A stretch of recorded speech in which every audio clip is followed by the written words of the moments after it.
রাধা আমাকে বহুবার জিজ্ঞেস করে এই মোহ আর প্রেমের মধ্যে পার্থক্য কি। দাদাও তা বুঝতে পারেন না। আপনার মনেও নিশ্চয়ই এই প্রশ্ন আসে যে তফাৎটা কোথায় এই মোহ আর এই প্রেমের মধ্যে। আসুন, খুব সহজেই আমি আপনাকে এটা বুঝিয়ে দিচ্ছি। একদিকে আপনি ভেবে দেখুন, একটা মাছ যে জলে থাকে সেখানেই বাস করে। যদি গ্রীষ্মকালে সেই জল শুকিয়ে আসে, সে তা ছেড়ে যায় না, সেখানেই থাকে সে।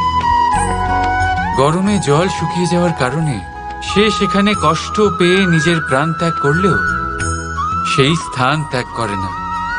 অন্যদিকে আছে এক ভ্রমর, যে একটা ফুলের আশেপাশে শুধু ততক্ষণই ঘোরাঘুরি করে যতক্ষণ সেই ফুলে সে রস পায়।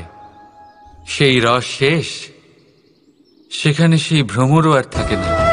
তাহলে যেই তফাৎ এক ভ্রমর আর মাছের মধ্যে আছে, সেই তফাতই আছে মোহ আর প্রেমের মধ্যে। যা কোনো কামনা ছাড়া, কোনো লোভ ছাড়া করা হয় তা হলো প্রেম। আর যা কিছু পাওয়ার উদ্দেশ্য নিয়ে করা হয় তা হলো মোহ। তাহলে ত্যাগ করে দিন এই মোহকে, আর আমার সাথে ভালোবেসে বলুন রাধা রাধা।